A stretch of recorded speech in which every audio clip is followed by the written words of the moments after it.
So, pasilip lang muna natin ngayong hapon yung golden zebra natin. Kung gaano kaganda na ba. Yan o. Yan naman, isda natin. Yan o. Diba, lulubo ng golden zebra natin. Puro package yan. Isda natin sa backyard. Yan, dami natin PKBM. Lahat yan mga blue eyes. Then yung mga black eye dyan is pang previous lang natin sa mga kumukuha. Yan o, may hinansyong kulay. Isda natin. Yan. Ito mga gapi o, mga balloon gapi. Mga Ilokoy ata to eh. May mga nakikita na tayong male. Parang nakikita kong male dito is yung apat na ata na male dito. Yan, goods na yung pro breeding natin. Kasi yan na lang yung natira natin eh, na guppies dito na balloon. Then yung iba is mga ribbon type na rin. Kaya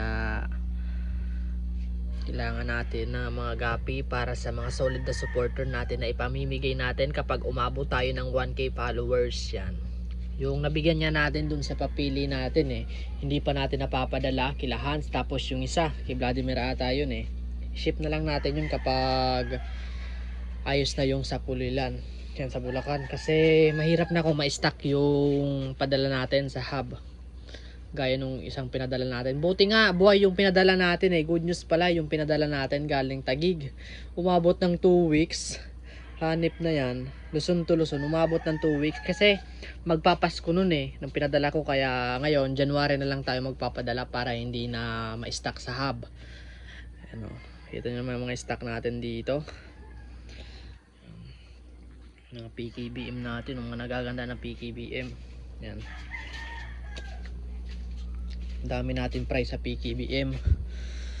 Ano, kuha natin, kunin natin yung fry ng PKBM. Yan, dito mga lagay natin ng fry. Halo-halo na yun dyan ng fry ha. Hinahalo lang natin. Kasi kapag lumaki naman yan is mabilis lang natin yung magender. Or makita yung strain, kung anong strain. Yan.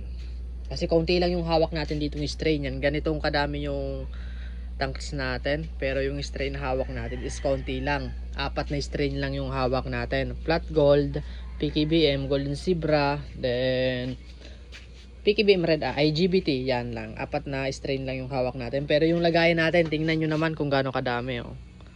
4 strain lang yan. Pero yung paglalagay natin is kulang pa. Madami pa naman fry tayo dito. Kailangan natin magbawas kasi medyo madami na yung mga fry natin eh. Yun, no? Dito pa lang nasa 100 plus na yan dyan. Dito mga male 100 plus na yan, mga shooter type. Tapos dito mga grooming. Yun, no? Mga nakasalang natin. Ayan, naka green water na yan. Matik na yan dyan. Kaya ayan, isang bagsak muna. Malman.